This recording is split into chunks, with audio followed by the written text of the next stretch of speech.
Frankly, I think some of these judges are activists. They're acting outside of their capacity. They're the ones who have gone rogue in terms of restricting what the president can do. If he wants to offer a buyout to those who work in the executive branch, he should be able to do that, just like the CEO of any company would be able to do that. And so ultimately, I think that this probably happens, and there will be a fair number of federal employees who decide to take him up on that offer.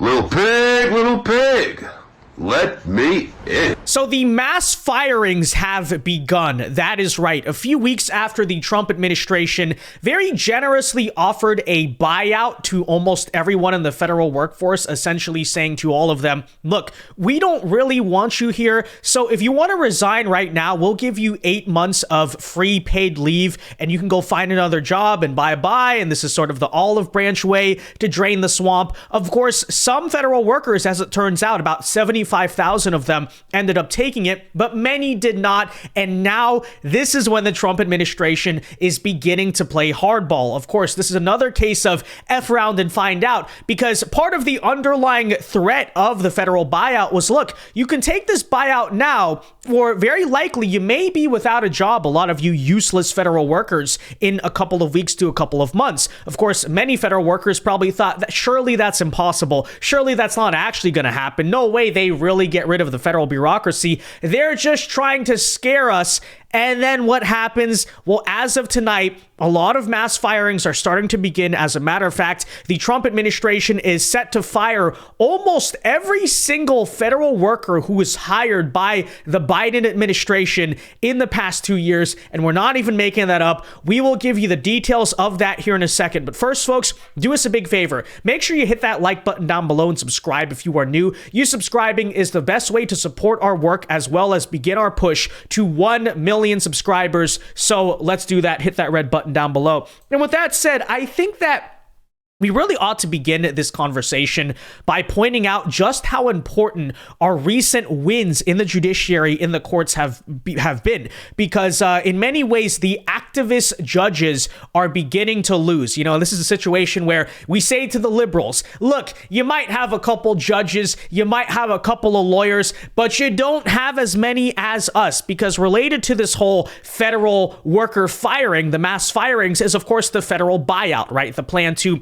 basically offer federal workers to resign voluntarily. Well, earlier, about like a couple days ago, a judge, an activist judge, temporarily blocked the Trump and Elon Musk plan to buy out the federal workforce. And they were trying to continuously extend the deadline, basically put a existing restraining order on it to protect these federal workers. But we have a very important update for you, because as of this week, they have officially lost in court, because the superior level federal judge has now ruled that the federal buyout plan from DOGE is now allowed to proceed. And that is very important to all of our attempts right now to clean out the federal workforce. And needless to say, this is very big. This is the first really big win for the Trump administration as it struggles to defend the president's executive orders and new policies in court.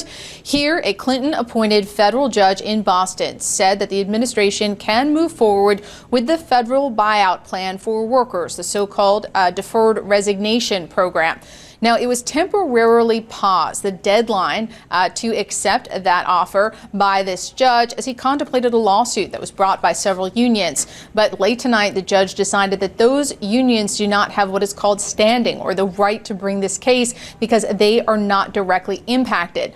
They are filing this lawsuit on behalf of their members. And in court, they argued that this buyout was not valid. They raised questions about whether the administration would actually be able to pay out workers who accept it. They also said that the 2 weeks that workers were given to make this potentially life-changing decision, that was not adequate. But here he said that for now, this buyout plan can move forward. And like I said, this is one of the few wins that the Trump administration has had in court over the past few weeks, amid about 4 dozen lawsuits they've faced over their new policies. I mean, of course, we can put aside the ridiculous framing from CNN. This is one of the few wins they've had. Yeah, because the judges have just been putting restraining orders and stays and injunctions on things. Okay, they've not actually ruled necessarily against Trump. They've literally just been saying, okay, wait and pause until we can make a ruling, which is, yes, a way to harass Trump. It is a form of judicial activism, but nonetheless, okay, it's not like DOGE has been taking massive defeats in court. No, we've been waiting for these rulings to finally come down. And both of these rulings, both with, the federal buyouts, as well as there was another one earlier this week that we talked about, they're ruling in our favor.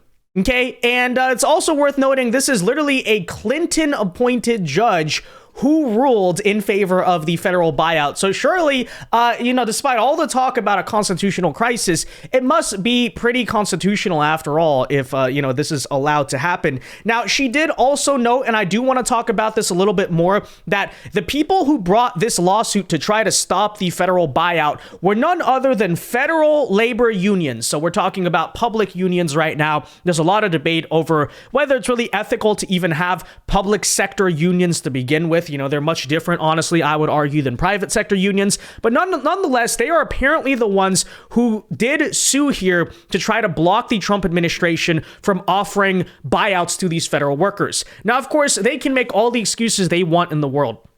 They can say that, oh, no, we're standing up for our workers. We really care about these people. That's why we're bringing this lawsuit. But you really think a little bit about the self-interest there.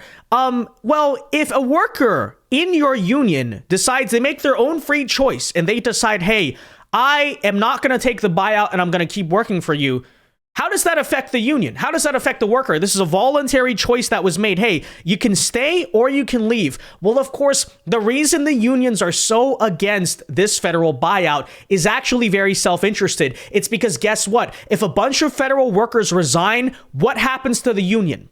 Well, what happens to the union is they don't have any more dues, right? They'll stop getting money if we get a reduced federal workforce. So you see what's going on here? A lot of these supposedly independent labor unions really do have a vested interest in making sure the Trump administration does not drain the swamp and does not cut the fat in the size of government, and that's worth noting as well. Breaking news and a Fox News alert now on that employee buyout program we were speaking to Carolyn Levitt about at the top of the hour.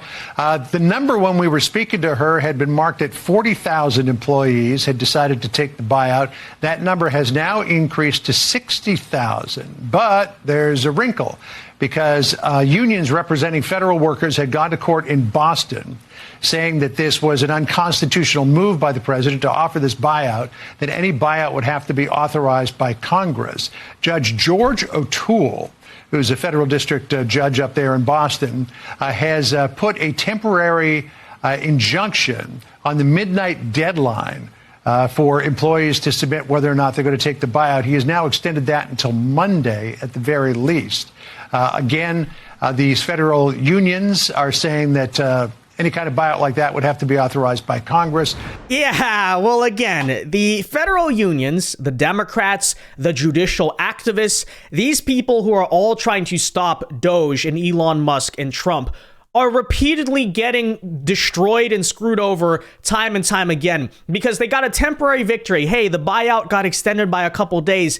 And then now guess what? It's still going to be happening. Okay, the Clinton appointed judge of all people ruled in our favor. That is objectively hilarious. And then, of course, I brought up earlier, and that's, I think, a very important point. People need to understand why these federal labor unions are fighting so hard against this buyout process, right? Because, it might seem like noble at first. Oh, look, they're standing up for their workers. No, they're standing up to keep their own union dues. They don't want their workers to be able to freely make their own choices. But unfortunately for them, these workers are making their own choices. And we also have an update for you here now. Apparently, it is now up to 75,000. That is right. 75,000 federal workers have now accepted the Trump buyout. 75,000 people accepted the buyout program. That's going to save millions of dollars for the American taxpayers, and that's exactly what we wanted. You didn't want it to be extended by even a couple of days so that people were waiting for the judge's decision, could have had more time after that? We put a deadline on it, and the deadline was reached. 75,000 people accepted the offer. Okay, so there you have it. The deadline to accept the federal buyout has now passed. Apparently 75,000 federal workers have done so,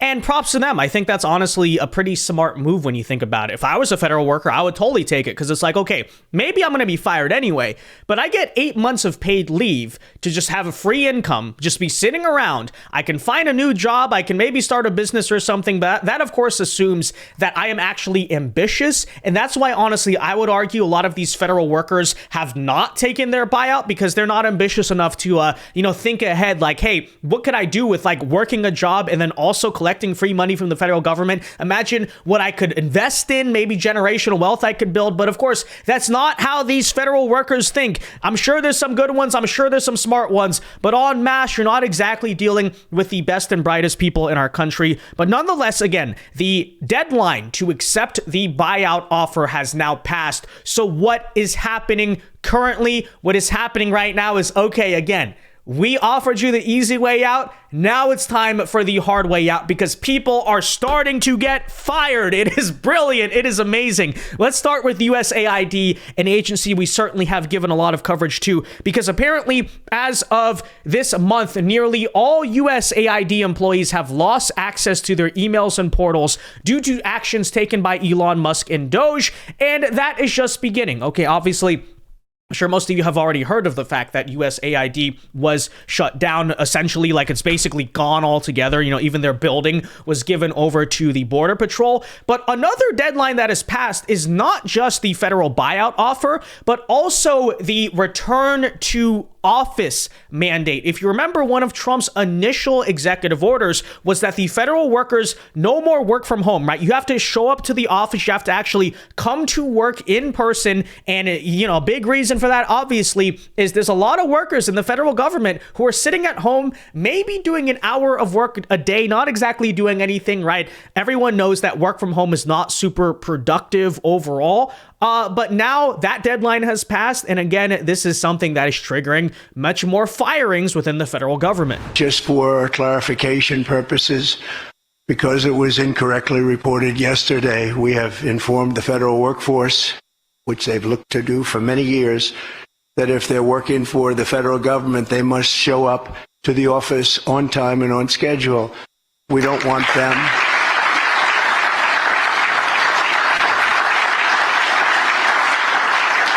We don't want them to work from home because, as everyone knows, most of the time they're not working, they're not very productive, and it's unfair to the millions of people in the United States who are in fact working hard from job sites and not from their home. As federal employees, they must meet a high standard. They're representing our government, they're representing our country. If they don't agree by February 6th to show up back to work in their office, they will be terminated, and we will therefore be downscaling our government, which is something that the last 10 presidents have tried very hard to do but failed. Most of the people we're talking about have not been going to their federal offices in many, many years, from even before COVID. Yeah, so again, that deadline to return to the office was, of course, February 6th. That has now passed, and the firings are underway. And as of tonight, here is the most recent news. Apparently, the OPM is now also going to be firing almost all government workers who were hired, at least half of the government workers, I should say, who were hired under the Biden administration. Because take a look at this article from The Hill. OPM directs all agencies to fire government workers still on probation. And what that essentially means is the people who have been there for 1 to 2 years and they're still basically in their training process. Of course, the Trump administration recently, in their first couple days in office, implemented a federal hiring freeze, right? No new hires until we can restructure the government. Well, one aspect of that is also saying, okay, because of the way federal hiring works, people who were hired in the past 2 years under the standards of the Biden administration, you are now fired. You're either going to be replaced or your job is simply going to be done away with altogether. So here are those details. Again, mass firings beginning right now across the federal government because the Office of Personnel Management officials met with agency leaders across the government on Thursday and directed them to begin firing employees still in their probationary period a year or more after being hired. Now, what exactly does that mean? Well, federal employees remain on probation anywhere from 1 to 2 years after being hired, depending on their agency, a status that still comes with workplace protections, but makes them easier to remove. So basically, what is going on here is a lot of federal workers, as you know, are very hard to fire because of so many ridiculous civil rights regulations. But now these ones who are still on probation, we're saying to them right now, they're very easy to fire. And by the way, they were hired under the Biden administration. So it would be fairly consistent with our push for better federal workforce to be getting rid of these people. But anyways, this move could impact as many as 200,000 federal employees. So we just keep cranking those numbers up in federal workers who are being fired by this Trump government. A source familiar with OPM said the agency leaders have directed agencies to fire all probationary employees with some exceptions, quote unquote. It was not immediately clear what those exceptions were or the extent of discretion given to agencies. Well, I would guess the exceptions are in the cases where, I don't know, they're actually doing something useful to the United States, okay, which is not a lot, maybe a couple, not a lot, but fair enough. But anyways, the probationary period is a continuation of the job application process, not an entitlement for permanent employment. Agencies are taking independent action in light of the recent hiring freeze and in support of the president's broader efforts to restructure and streamline the federal government to better serve the American people at the highest possible standard, an OPM spokesperson said in a statement.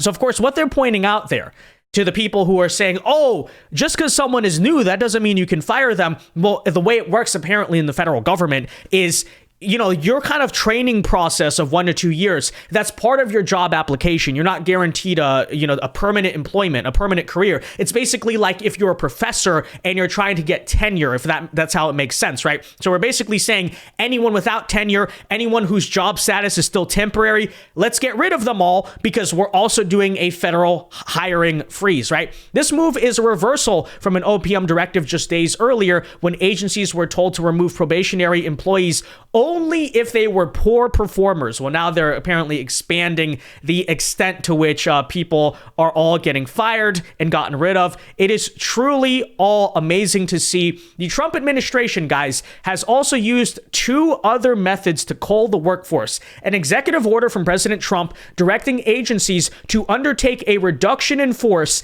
and the Fork in the Road program, again, this is the one offering federal workers a buyout. Agencies across the government have already begun carrying out their layoffs of probationary employees. So there you have it. Okay.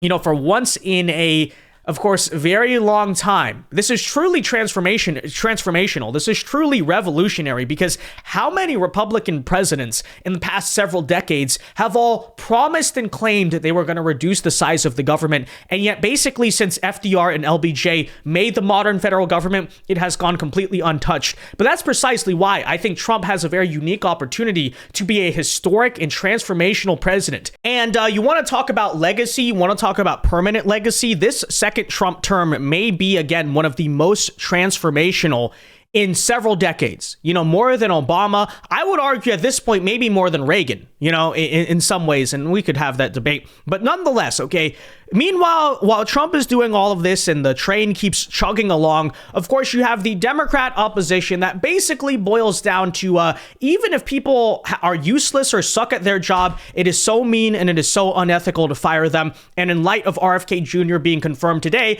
I really do think of this moment right here where Democrat Senator Mark Warner basically says, RFK, will you commit to not firing people even if they don't do a good job? And it's like, no, obviously we're going to fire people. Take a listen. Will you pledge that you will not fire federal employees who work?